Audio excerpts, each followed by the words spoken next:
السلام عليكم ورحمة الله وبركاته. رمضان مبارك meel kastoo aad joogtaan walaalayaal. Waa walaalkiin Maxamuud Laag. Waxaan maanta rabaa inaan la wadaago qisadan kooban. Xilligii uu Sayyidina Abubakar radiyallahu anhu khilaafada hayay ayaa waxaa dhacday qiso dhex martay asaga iyo Cumar.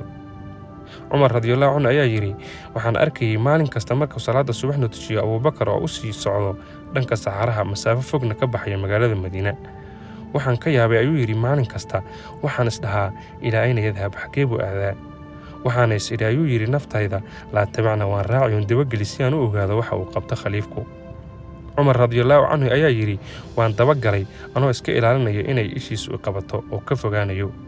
waxaan arkay ayuu yiri asagoo gelayo guri jajaban waxaana ku dhuuntay gurigii dibadiisii wuxuuna ku jiray gurigaas xilli dheer oo ilaa salaada duxada la dhaafay oo caado ku laatay. wuxuuna ku soo noqday Madiina anoo halkii fadhiyo waxaana sugay inta uu ka libdhayo.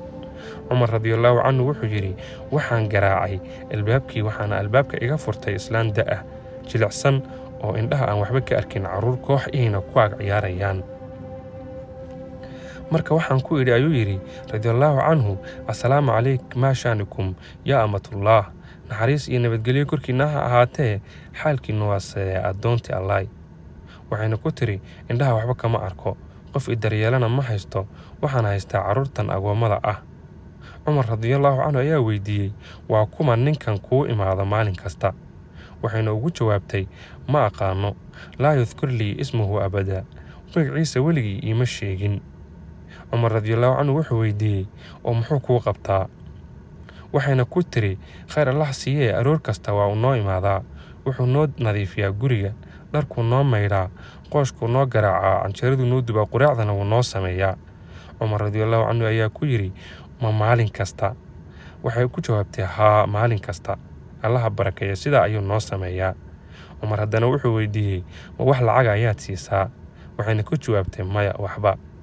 Cumar radiyallahu anhu ayaa bilaabay inuu ooyo oo ku yiri asagoo leh atacabta alkhulafaa bacdak qof kasta oo ka dambeeya khulaafada wuu kugu daali doonaa khayrna kugulama tartami kari doono.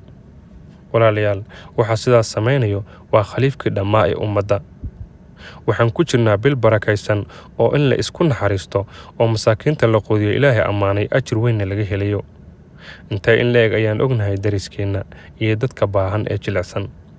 aan isku naxariisanno oo iscaawinno badliga bishan barakaysan si uu Ilaahay inoogu gargaaro. waa walaalkiin Maxamuud Laag oo idin leh Ramadaan mubaarak meel kastoo aad joogtaan. wassalaamu calaykum waraxmatullaahi wabarakaatuhu.